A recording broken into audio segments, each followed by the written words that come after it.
was really good. Hoodlum Nation back again with the homie Webs as always. What's good, Webs?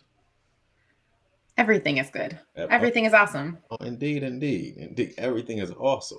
Not everything is good. Everything is awesome. We're going Lego movie. Indeed.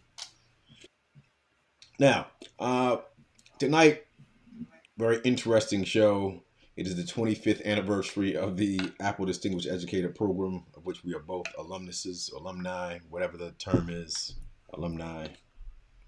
It's octopi, octopuses. I don't know. Indeed, well, whatever it is.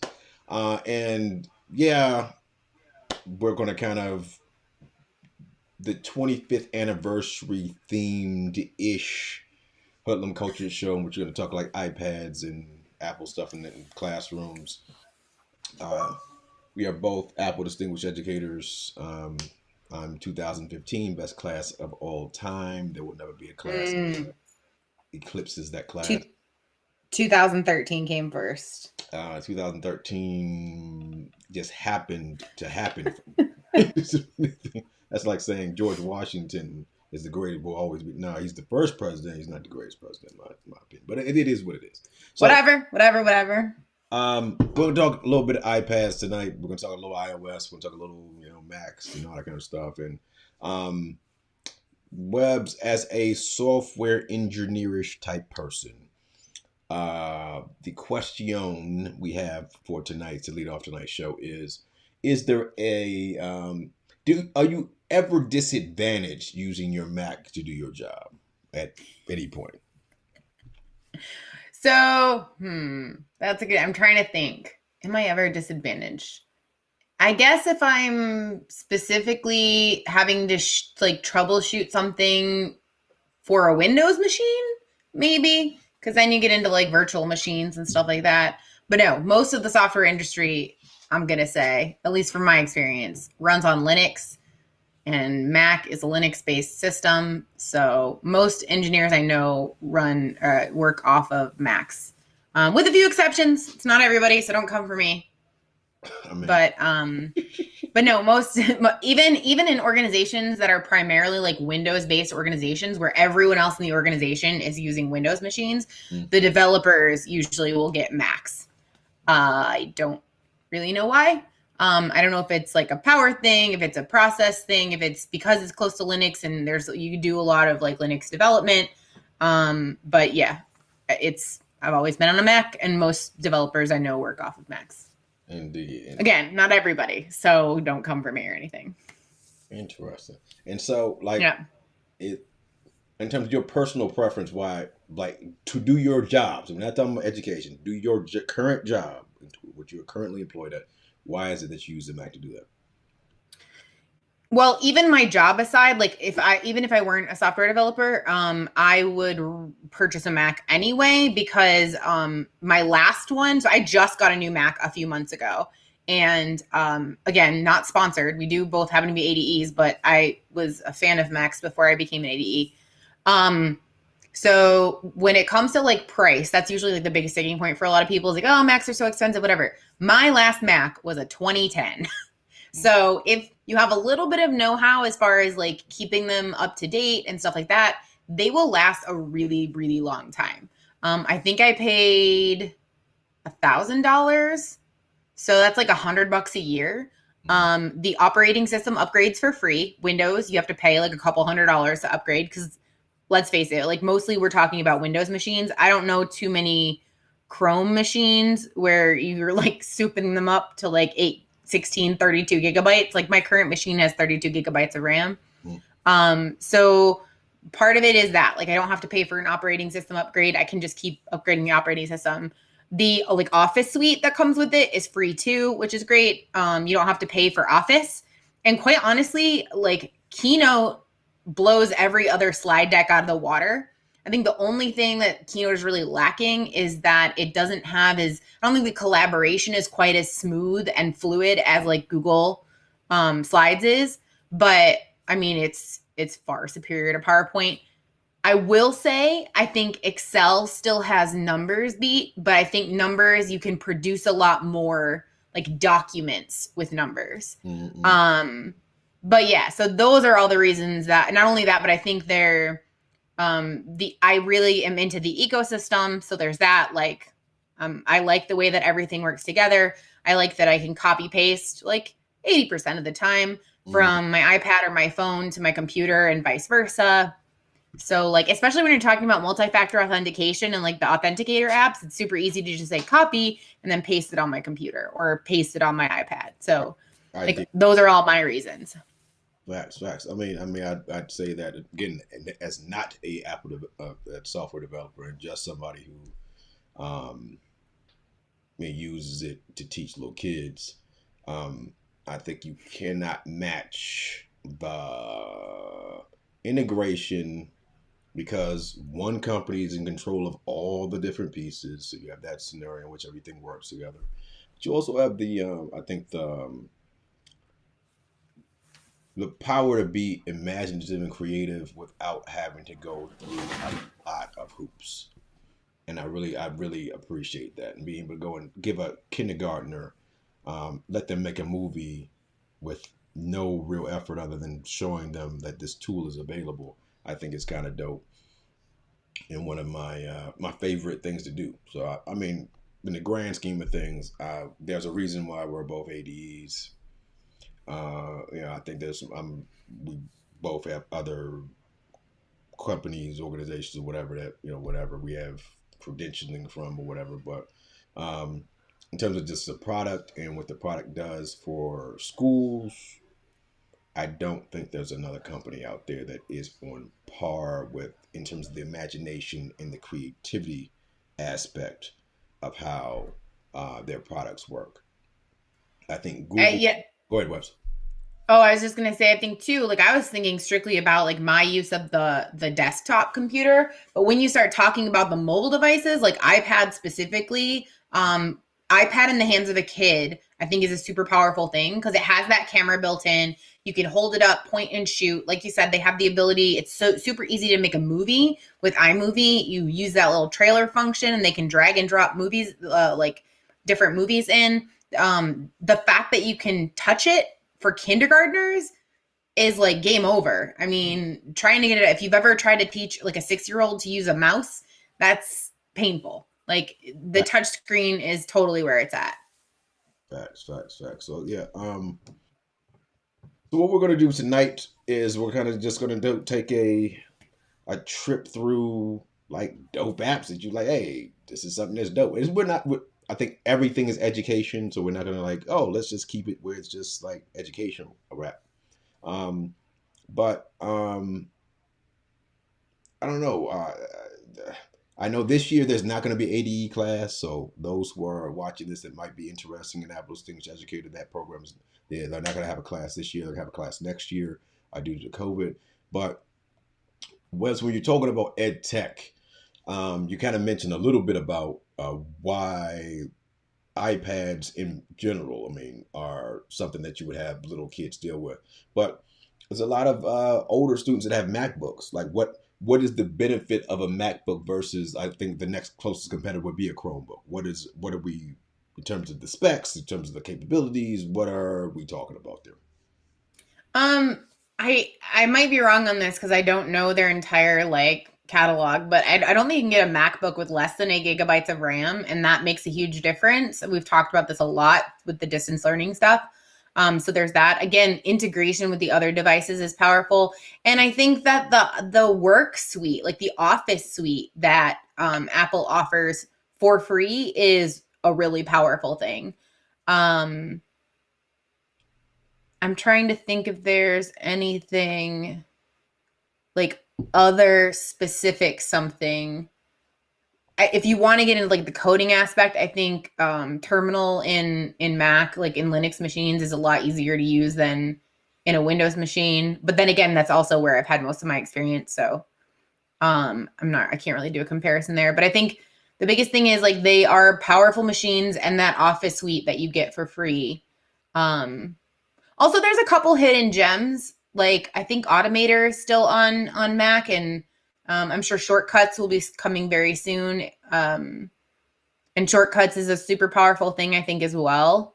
Those would be my like big pieces that I can think of off the top of my head.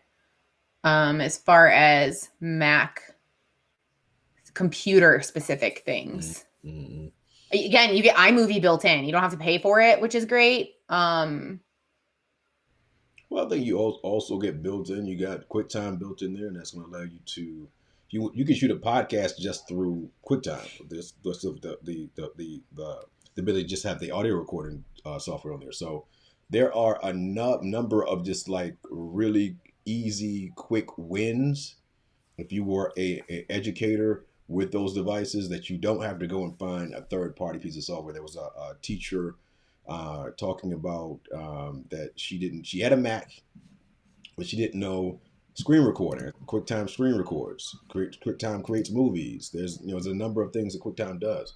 So you can exploit QuickTime. Are there other programs that do a little bit more dynamic of stuff? Yeah, of course. But I mean, QuickTime is there. Easy win. Go ahead, Webs. Also, Macs don't come with bloatware. And I think that's a huge thing. You don't have all these random third parties that have paid to be on this machine. So it keeps it very clean and simple. Photo booth is built in. Like you mentioned, QuickTime, you can do screen recording. Was the other one iMovie, GarageBand? Those are both free.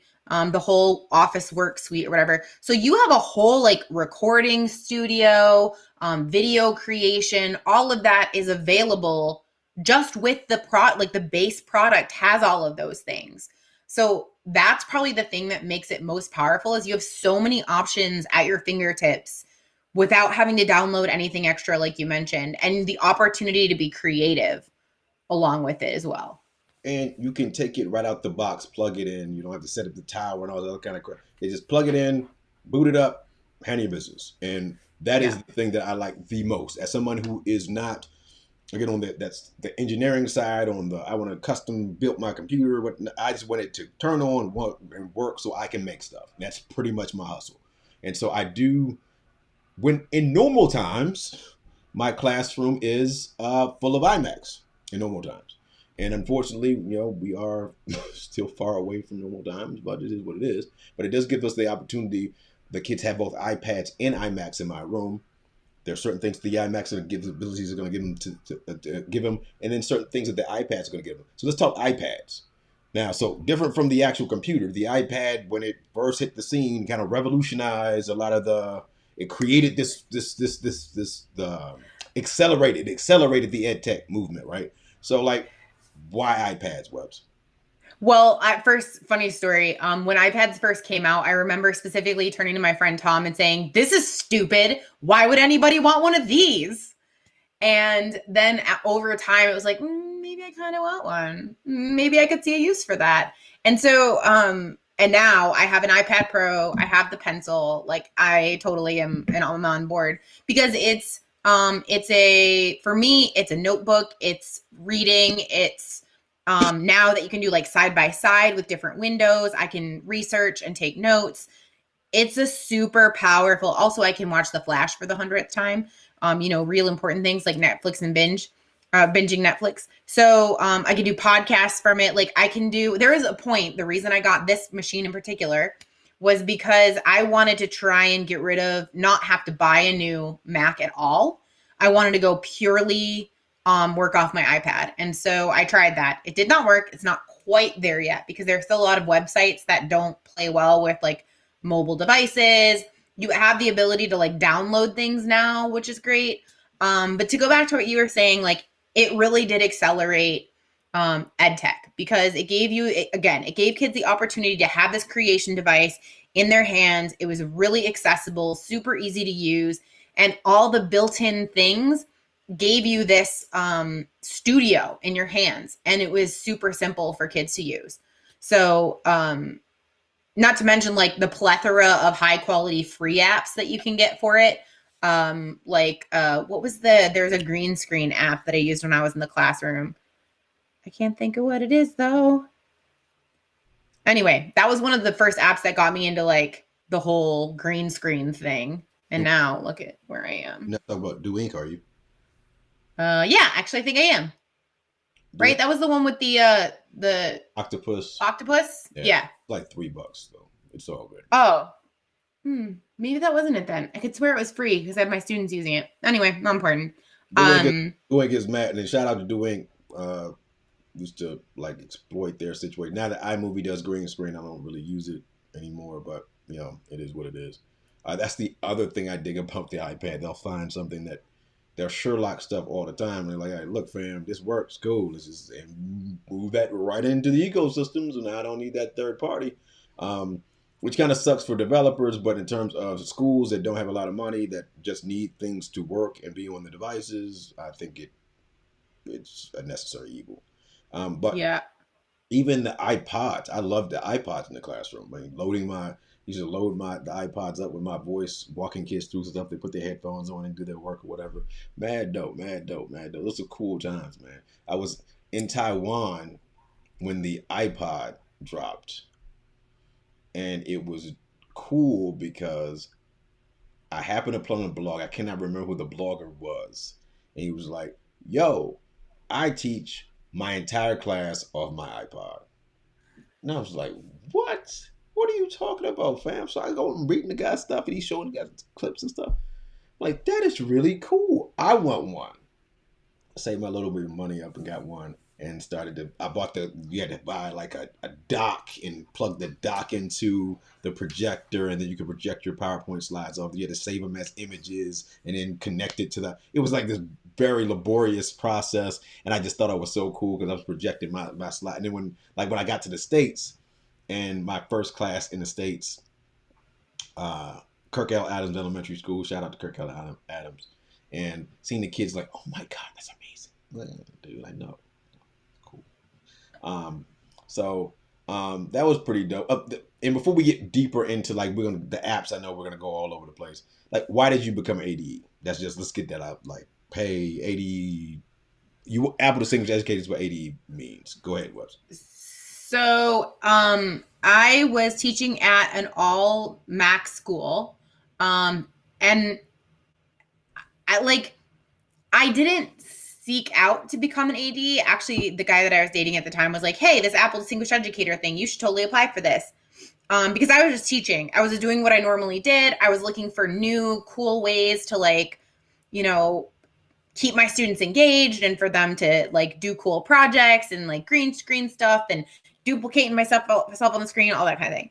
So, and I was super excited because I had all this technology at my disposal, and I'd always been super into the technology thing. Like at my prior school, when we got smart boards, I was literally at the front, oh, I want to try this. I want to try this. I want to try this. So that's always kind of been my way of working. As much technology as I can infuse, I want to.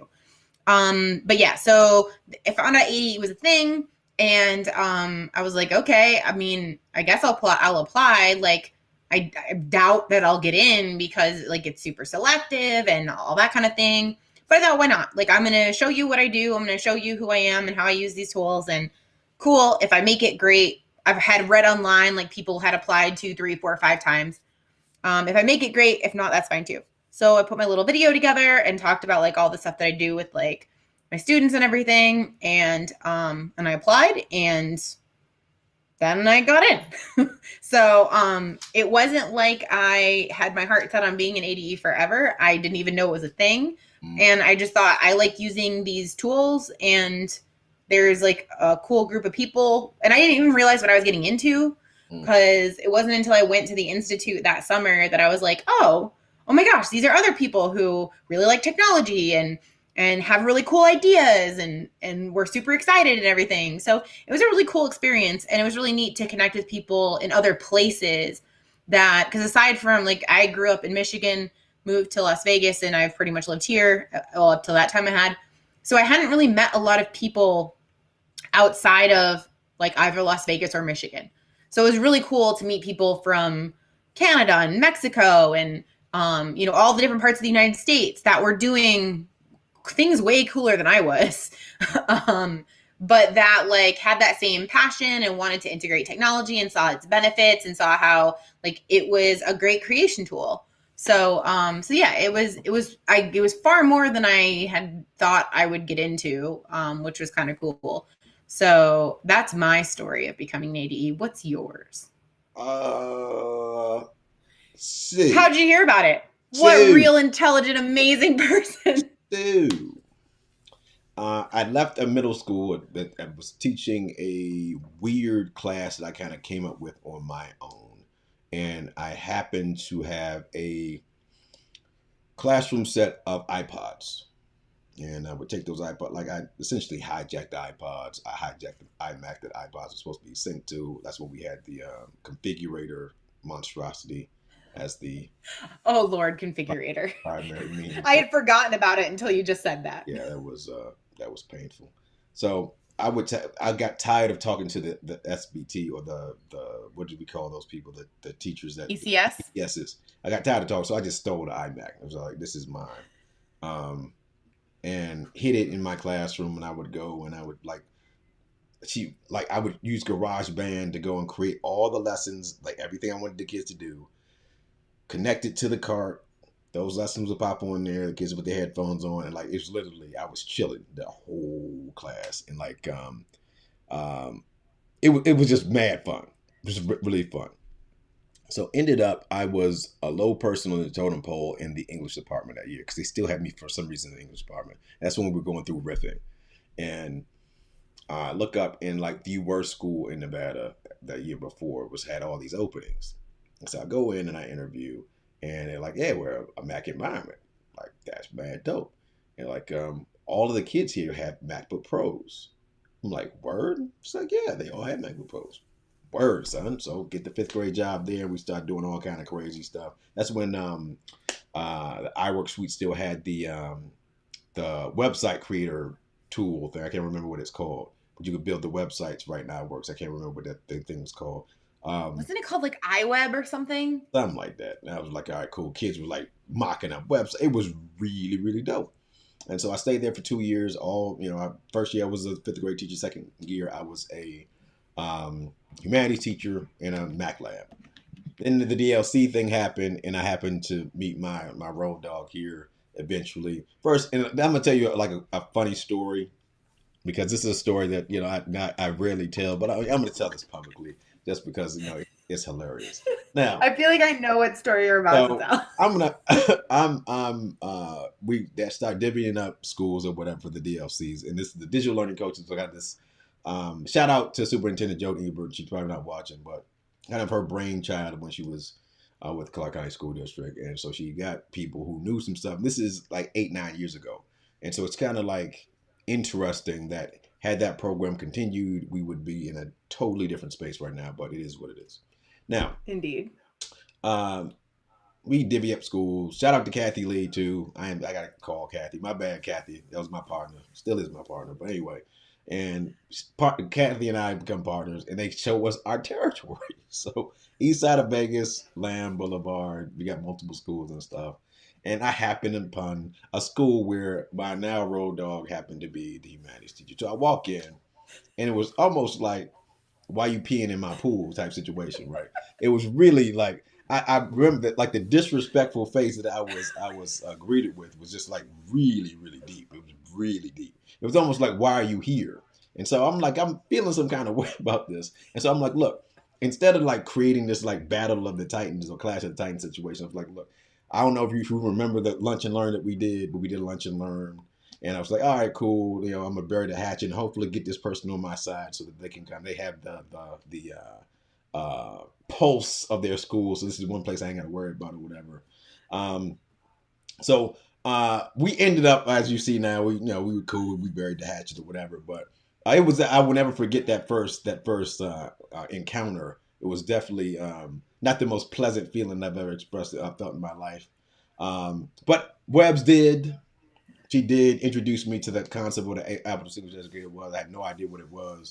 And I stayed up. I remember I was CPD cutting up video and stuff. I had left the DLC job, cutting up video, and I stayed up. It was like, I want to say it was like 9 or 10 o'clock at night, the night before it was due, that I cut all the video up and sent it in. I was like, if it happens, it happens. If it doesn't, then I'll never apply for this thing ever again.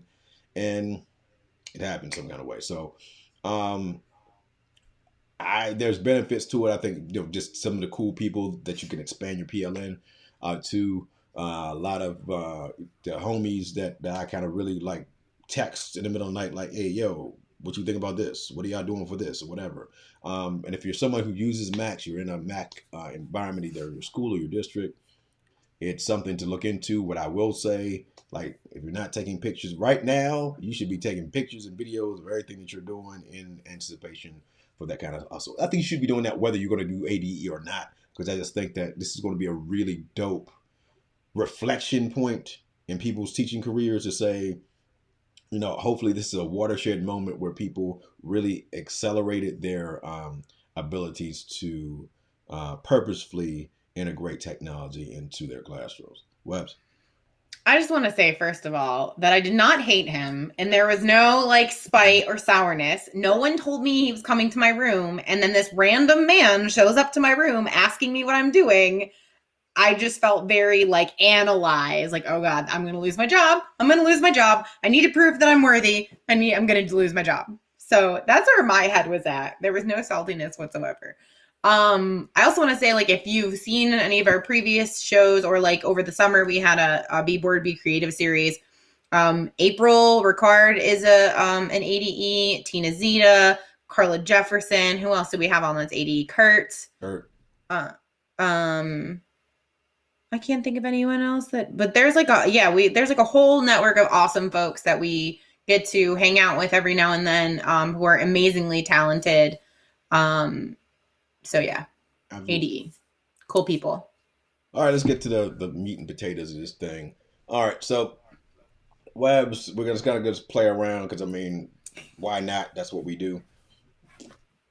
What is an app that you're like, hey, whether it's educational, not educational, whatever, you're like, hey, yo, this is something that's mad dope that everybody needs to know exists and all that wonderful stuff? I'm really torn because, okay, I'm going to save this for the end. I'm going to save the one I'm telling you right now, I'm going to save for the end. Remind me before we get off the episode, I want to show that one last. Okay. But I'm going to start with, in terms of something I use pretty frequently, I think I'm going to go with Concepts to start. So Concepts is just it's a drawing app. Like, since I've gotten my pencil, I do a lot of drawing. I do a lot of picture notes. Sketch notes. Yeah, I do a lot of sketch notes. I've been trying to, as I read books, take my notes and sketch notes so that I remember what happened, like more information that happened in the book. But I also take notes for just like random things. I also like to draw and doodle. And I started out at the beginning of the year also working on doing a bullet journal in here, and that pandemic happened and that got away from me. But like, I like to do drawing and doodling. One of the things that I struggle with is when I'm actually drawing and doodling, I get super nervous that I'm going to make a mistake or I don't like the way a certain thing is. So I like that when I do it digitally, I can kind of like back the trolley up whenever I need to so I can fix a mistake. Concepts allows you to switch like the different, let me go to a different one like here. So it allows you to switch to different textures. So you can use like, you can pick a specific pen type. You can even switch like within that pen type, you can do like regular pen, dynamic, fountain. So like one responds to pressure, one responds to speed. You have all these amazing colors, and I love the way that it displays the color wheel. I'll be honest, like 90% of why I love this app is because of how pretty the color wheel is. Oh. It shows you like what colors you've used recently. So if you need to go back and figure that out, it'll do watercolor. So if you want to get into watercolor, you can do colored pencil. So it's like this whole art thing in one application, like one place. So I don't need to carry around a bunch of, what do you call it? Like markers or watercolor. It doesn't get messy. I also have like little projects. It's like I'm redoing my flooring. I think it's this one. And I measured out my living room. And I made all the marks because you can do these like grid backgrounds. You can also do dots. You can do transparent. You can do different types of paper, different colors. You can change the size. You have little guides that you can do in arcs or angles or rectangles. You can import pictures that you color over top of. You can do little dotted lines. You can do images or text. You can do text. You can do different layers. So this, to me, I like this app because I can use it for so many different things. And it basically functions as like, here's all my professional development stuff. So as a developer, is it this one? So as a developer, if I want to like sketch out what a project is going to look like, then I can pick like my colors and list those out, and I can figure out like what their RGB is going to be We or got what a their hex question code from is the going to be. teach. Got a question from the teach. Yeah. And What's is up? an app you use on iPad Pro or on a tablet in general? So this is this available? Do you know if this is available on Android as well? Ooh, I have no idea. That's a great question. Hmm. Might be a You Googleable, can, probably. yeah, I might look it up. I mean, I can look it up for you in a minute. But yes, I can use it to like sketch out what do I want my web pages to look like, or I can just draw, or I can take notes. There's just so many different options. Like for my even though I stopped using my bullet journal, one of the things I really like that I can do, can I just go into bullet journal, we'll go here, and we'll go back to my bullet journal. So oh, this is what I want.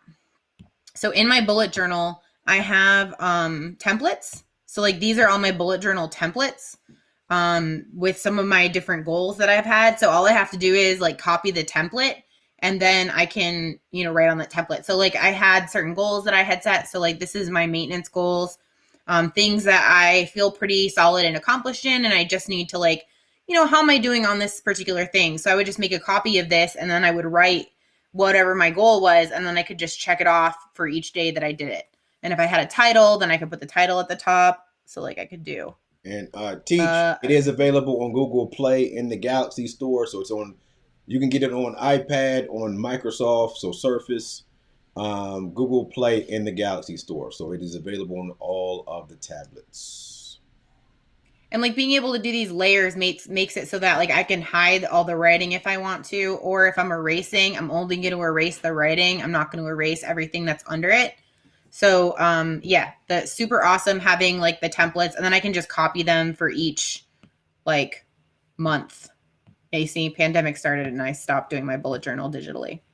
Right. But it's still pretty cool and it's something I can go back to. But the template thing is huge. You can design a template and then reuse that template over and over again for something like a bullet journal. Any costs associated with this? I think if you want to get super fancy with the pens, I think it's like $4.99 a month to do the super fancy pens. But you could get by just fine with like the basic pen pack. Yep, it said to work for Galaxy, so you should be good, teach. Um, Yeah.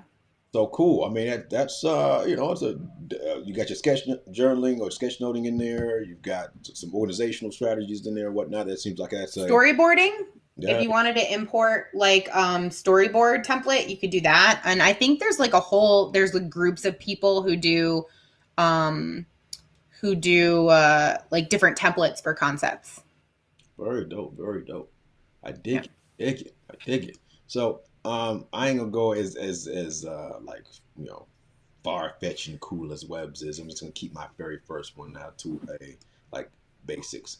And so I dig Keynote because Keynote is easy and it's dope and it's really pretty. So right now the students are taking their names and they are taking their favorite animal and embedding their favorite animal inside there. Really, really simple, straightforward. The kids think this is an amazing project, even though it like literally takes you 10 minutes to do this. Um, and Keynote lets you make movies, GIFs. All I mean, like you can make animations, you can make like you can make a podcast. You do all kind of crazy stuff in Keynote, and it comes for free on your device. It's preloaded on the thing, and it does all kind of nice stuff. And you don't have to have a I think one of the big misconceptions is this like I've got to go and do this like omega level projects with Keynote. Like literally, you can do whatever the devil you want, especially now that you have the pen that recognizes your handwriting. That's like really dope. And the fact that's inside of Keynote is also cool. But just to demonstrate something really, really, really quickly that I think people don't. I'm not gonna say people don't. utilize. I'm just going to say this is perhaps something to just to make you aware of at this point. Um, uh, the Keynote situation, and I'm going to bring up another one. So this is Isabella's. All right. So you notice here, she's got the little puppies peeking out of her L's and her A's and stuff. Really cool tile background. Very, very slick. Love her. Very creative young lady. But you'll notice that the background on that slide is black, right? It's actually not black. It's actually, there is no background because we wanted it to be a PNG so they can take it and they can, their names are their little logos. So they put their work on their names on their work. I don't want to see them write their names. I want to see them put their logo on there. This is a really easy project.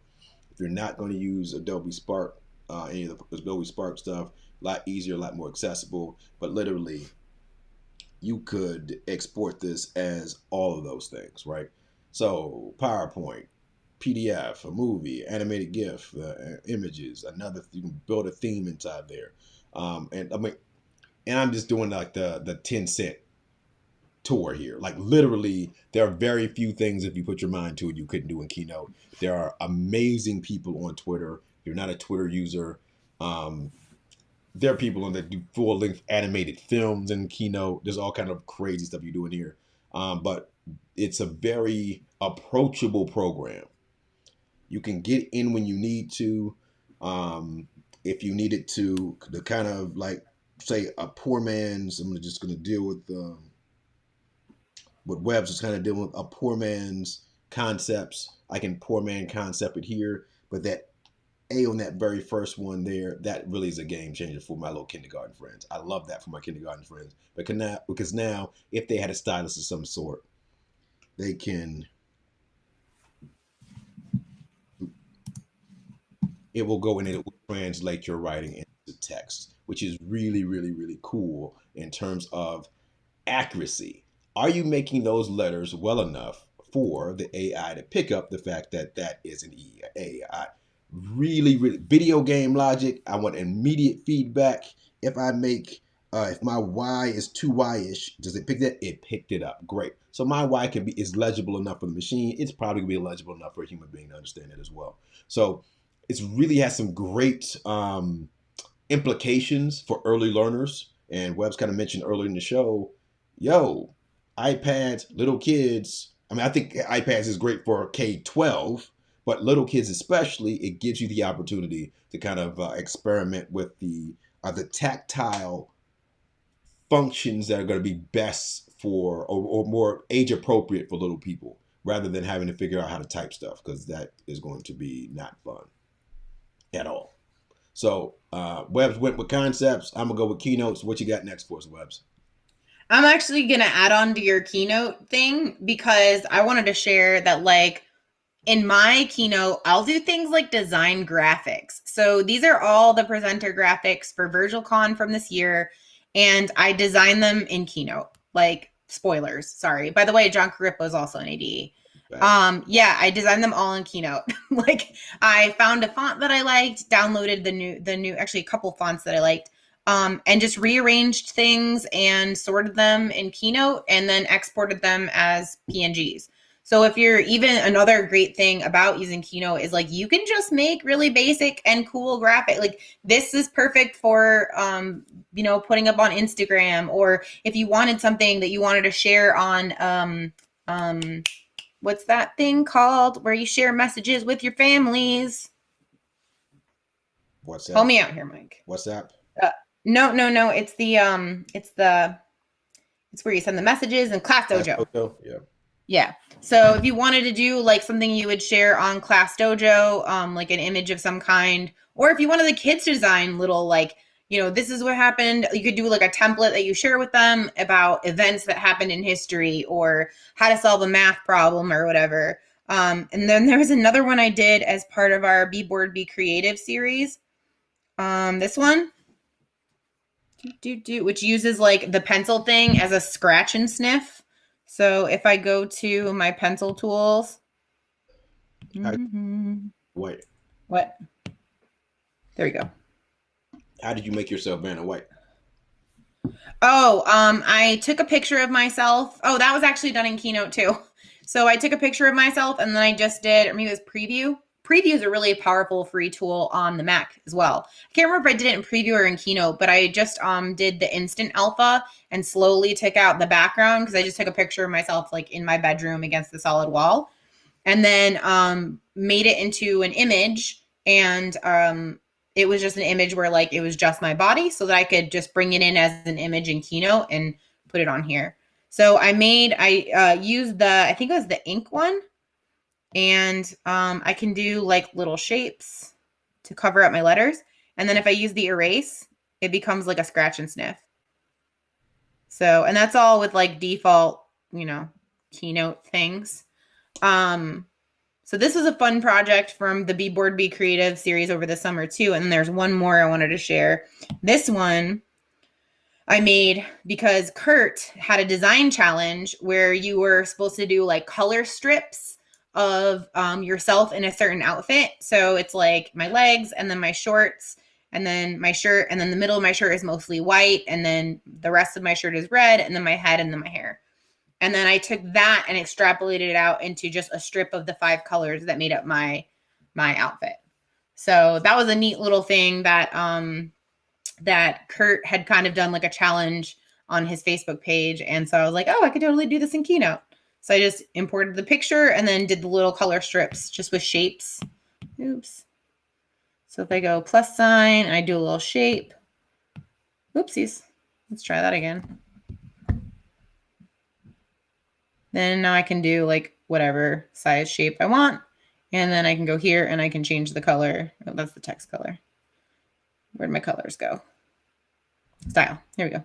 And then I can change the color and give it like a texture. I can just make it a plain solid color, whatever. So yeah, adding on to your Keynote one. Facts. Spoilers. This is also Keynote. So this is just the outside. Oh, like our little frame thing? Totally Keynote. Keynote is mad adaptable. That being the case, you're probably going to be doing some projectish type things, and I will show you what I projectish like use. Projectish? Yes. So, big into pictures, right? We're visual people, we're visual learners, we really want pictures and whatnot. And Unsplash gives you like pictures on pictures on pictures on pictures on pictures on pictures on pictures on pictures on pictures on pictures. If kids need to do projects, that app is the app to make projects. This is how we found the animal pictures for the kids to put behind their names. So again, I go and I type the word tiger here. It's going to show me, and this is totally crowdsourced. So these are just people taking pictures of tigers or whatever. And great. These are pictures that people are sharing with us. Rock and roll. Those pictures are there. Unsplash is also on the or just a website on your computer as well. So if you need to just use that, you can do that. But it really is a I don't know. I'm. It's a simple, straightforward app. It does what it needs to do very powerfully. Now, that being the case, there's also an Unsplash uploader. So one of the cool things to deal with right now is, what if you had your kids take a picture outside their window every day for the school year and see what changed at like the same time every day? So every day at 9 o'clock, you go to your window, you take a picture from outside and kind of keep like a photo journal that way. That would be kind of a very interesting project because, and I'm not going to steal your thunder anymore, Webs, Keynote does have, get rid of that. In the choose themes option, we do have a portfolio. Yes, photo portfolio option there. So they can build a photo portfolio inside of it. And there's also, is it bold? It's not in bold anymore. I do like all the really, really cool ones they just added, all the cool textures. Where is it? The lookbook is I feel like you could spend a long time just in Keynote. Like you can do so many things in Keynote. Like even when it comes to making documents, a lot of the time I will use Keynote because I find it much easier to use and create things. Like I'll use it to create infographics a lot because it's like, okay, so the alternative to Keynote a lot of people think of is Pages, right? And the drawback for me to Pages is the ease with which you can move things around. I really love that Keynote. You can resize to whatever size you want. And you can drag things where you want them to go. And what you see is what you get. It's not like on Pages sometimes, because you're also talking about it being a document. Sometimes your elements don't land exactly where you expect them to. And that can be really frustrating as a user. With Keynote, if you just resize the slide to whatever you want, you can add text, you can add drawings, you can add images, you can add shapes. You're only limited by your imagination in a lot of ways. So yeah, I think you could live in Keynote for a while and still not touch everything you can do with Keynote. Physics. But photo essay is what I was talking about, and it's really, really a minimal. It's really pretty. The kids always do a photo essay project. That's the second module for me this year. Webbs, what you got? Oh, I think we probably have enough time for like 2 more. Oh, yeah. Okay, I'm gonna go clips, and then I'll do my last one. So I really like clips a lot, and I like how I have a little like ghost version of my stuff on there. So I like clips because it's super easy to use. I think I would say in some ways it's even better than iMovie because you can, record right into it. It's very friendly if you've used like a TikTok or an Instagram or whatever. And especially on the iPad, you have scenes. Scenes. This is gonna be weird, but and with the scenes, you can do all kinds of different things. Look, I'm in the jungle. Indeed. And by the way, this isn't just because I happen to have a green screen behind me. Like it works pretty well no matter where you are. So you can set up your screens and then go back to your camera. Come on. Yeah, but you got to have the pro to do all that though. That's true, but it's still cool. It is cool, but it kind of sucks. It sucks balls when you're trying to show. When the kids see you do it, you're like, yeah, but you can't do that. But even without the scenes though, right? Like I can record my thing. I can bring whatever I want into it. And then I can add the live titles. Show the live titles. Hold on. Because I think in terms of like education related stuff, the live titles is there. You'll also notice on her screen, and I'm going to move that over. Let me make this. If you look at her screen and move your iPad on your computer screen over to right. So like move it physically. This way? No, actually drag it on your desktop because what I want to show is occluded right now by the video. I'm trying to move it on your desktop. I'll get there. So, there we go. Click the live titles again. And so if teachers who are watching and you're looking for like strategies, this is why clips is kind of a dope joint. If you click the live titles again for us, Webbs. It's still on. Just tap it again. Or you mean like you just want to see the options? Okay. Yeah. Now, if you notice on our screen in the top left-hand corner, you see the globe up there. Tap the globe for us, please. Pretty please for sugar on top. It will let you translate into another language. So if a kid is a Spanish speaker or Tagalog or whatever, as they're speaking, it will go in live. It will title their speech in their native language, which is really dope. So for your friends who might be new to the country, they can still utilize the app in a very cool way with the live titles. You can see what they're saying pretty accurately and then use another app in order to translate their hustle. So mad dope. Continue, Webbs. Tengo un hermano. Ayer fue miércoles.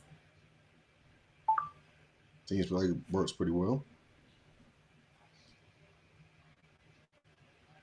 Facts. Dude. Oh, that's fun. Anyway, and then you can add like these different little I want the stickers. You can add the stickers. I love the stickers. The stickers are fun. And they'll follow me. Yeah, I mean you know. Oh, that was me. My bad. Oh, did this add a new feature I wasn't aware of? You can take pictures.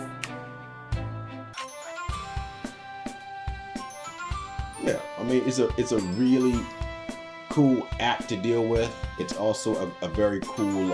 It's I like Apple takes a lot of care to think about the user in a lot of ways and to simplify things. I think that's one of the things that scares people initially when they make the PC to Apple jump, is that this is simpler. It doesn't have 55 different buttons to push in order to do this one simple task.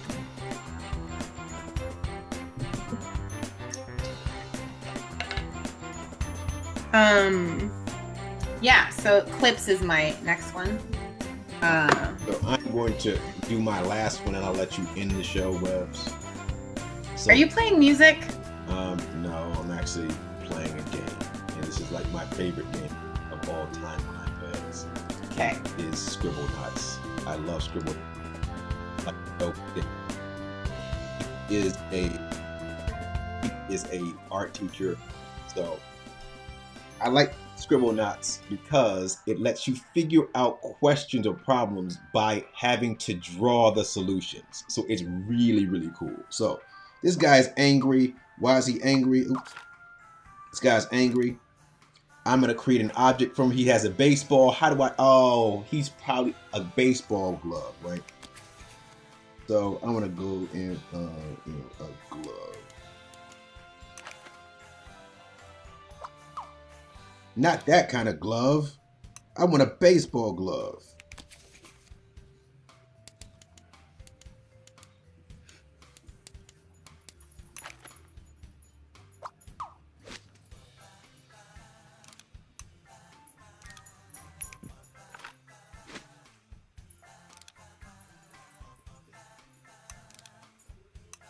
I hate when I do that. Anyway. You can move things around and give it to people. You have to go around and do stuff. You can scribble. That's why it's called Scribblenauts, because you can scribble on things, move things around. It's really, really a fun game. There is a Scribblenauts superheroes game, so Batman and Superman and stuff. You can scribble and help them out. But I like this because it's a lot of design thinking that's built into it. It's a lot of problem solving that's built into it. This and Bad Piggies were probably my two favorite games to have in schools. Bad Piggies, there's not a kid in America that does not like Bad Piggies because it is like addictive. It also has the functionality inside of it where you can go and scribble knots like astronauts. So I'm gonna go back.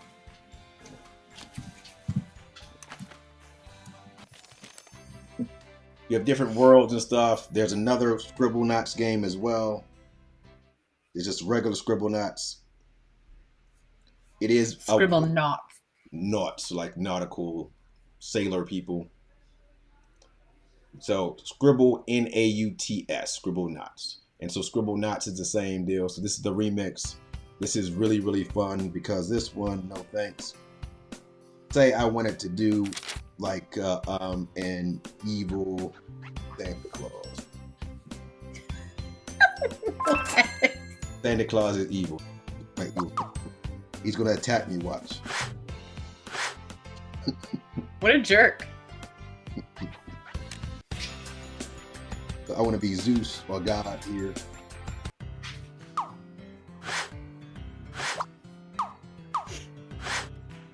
I can go and say, like, maybe I want a griffin.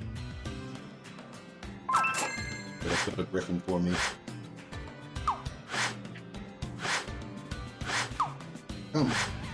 Not my iPad's big. Anyway, you can build whatever your imagination pops up for. I love the app. It's a very, very, very cool app. I love it very, very much. So Webbs, go ahead, get your last one in. Santa Claus, God, and a griffin walk into a bar. I mean, all right. So my last one, I gotta move my screen over so that I can get my fat hat out of the way.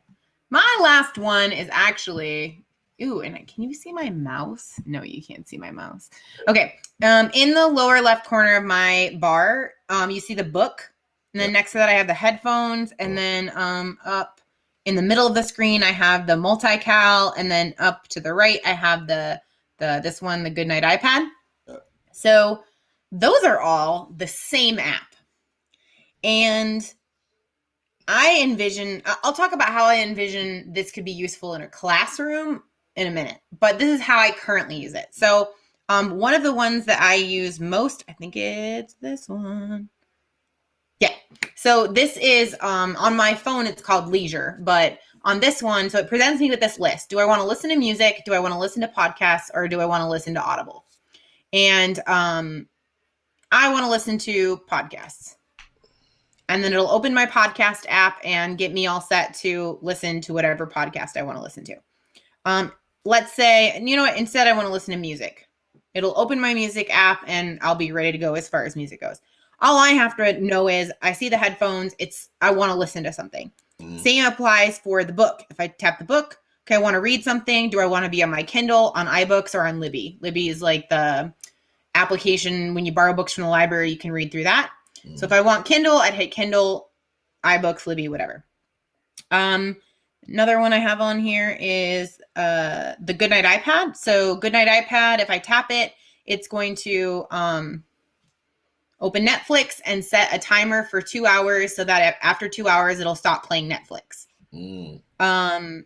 The other one I have is the multical. So it's going to ask me an event. I'm going to type in the name of the event. When is it? Let's say tomorrow at 12 p.m. And that's going to be 30 minutes long.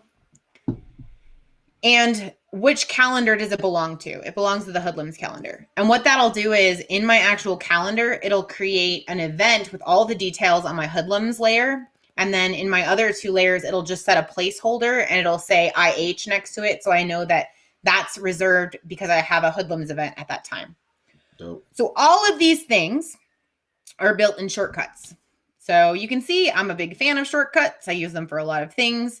When I was traveling more for work, I used shortcuts even more. So like I have a script that runs, or like a little shortcut that runs so that I can check into my flight if I'm flying Southwest. I have another little script thing that runs to set up my, where'd it go?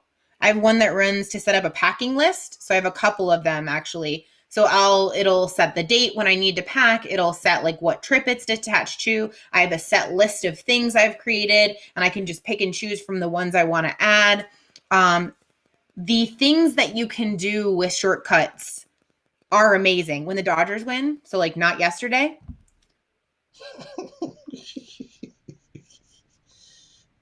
It will start playing I Love LA. Oh, indeed. Yeah. So I have like timers and all kinds of things.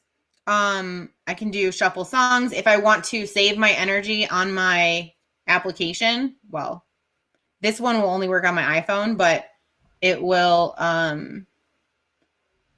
it'll run. So this is, this first step right here is I have a note that will track all of my shortcut use.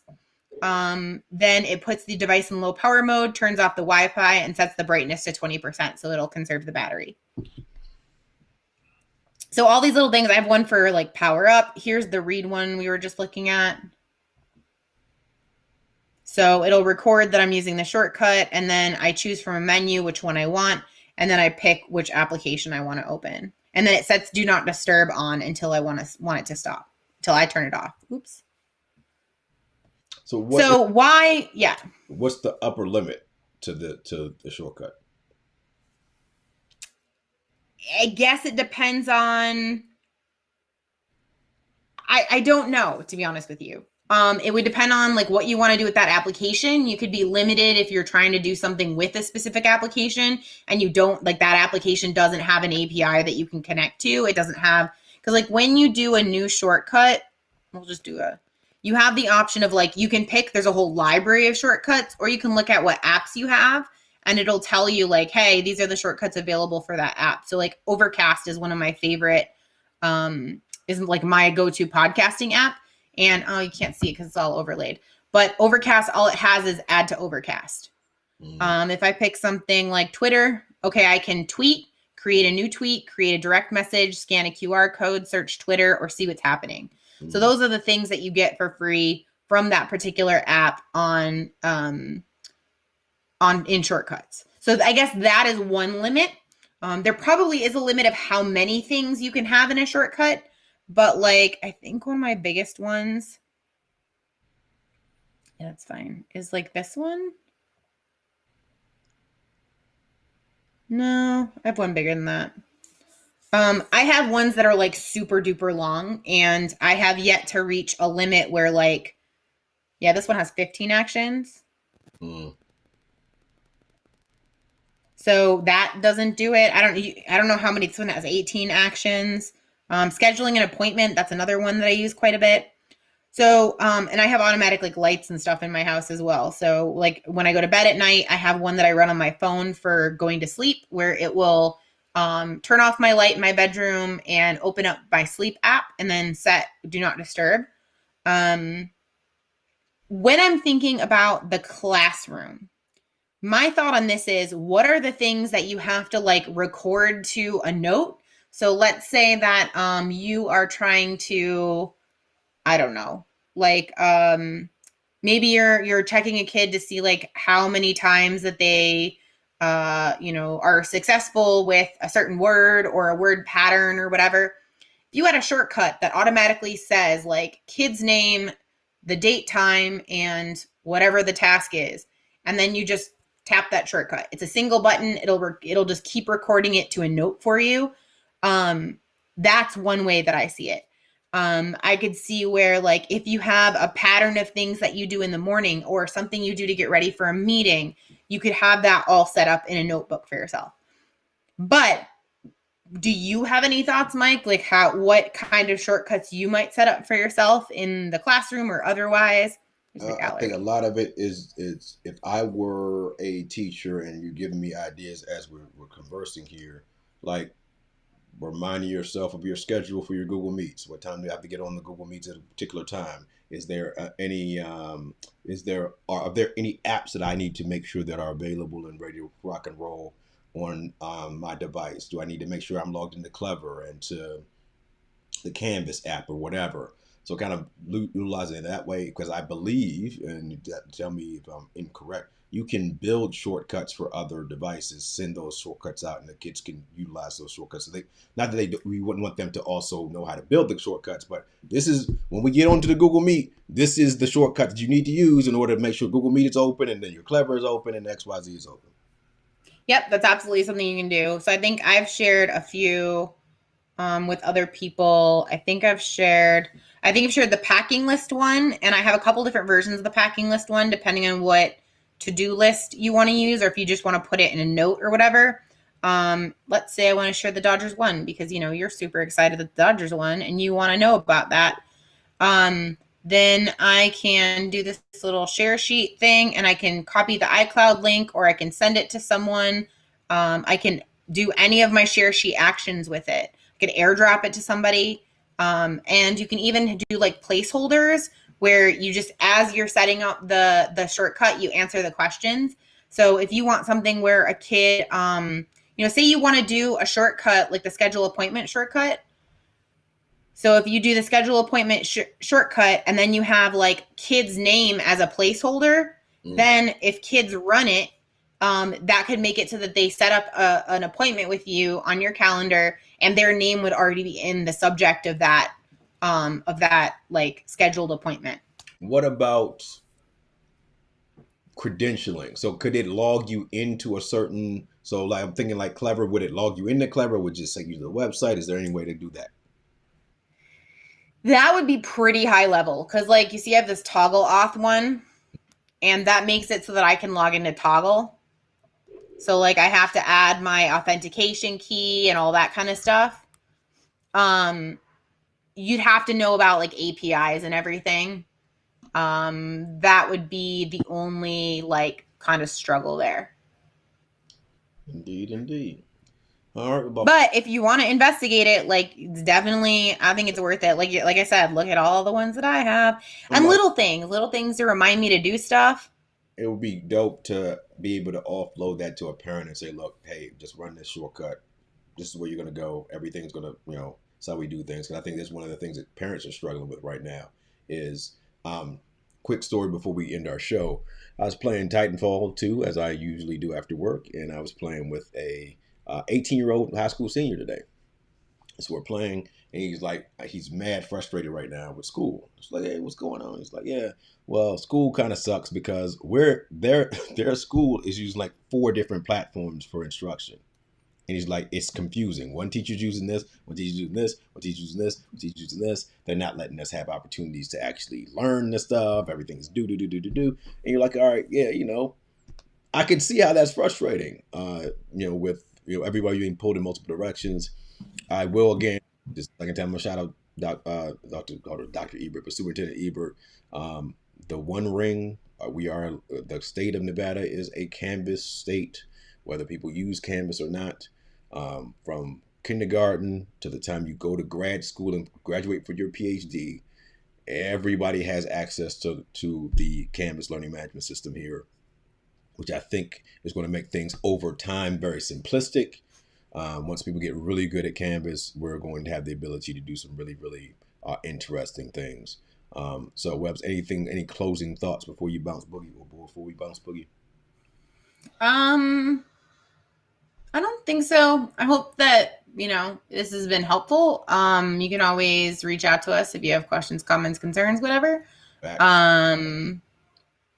Yeah. That's all I got. I really love my iPad. I love my iPad. I love my Mac. I have an iPhone. Like, I like the way that that everything works together.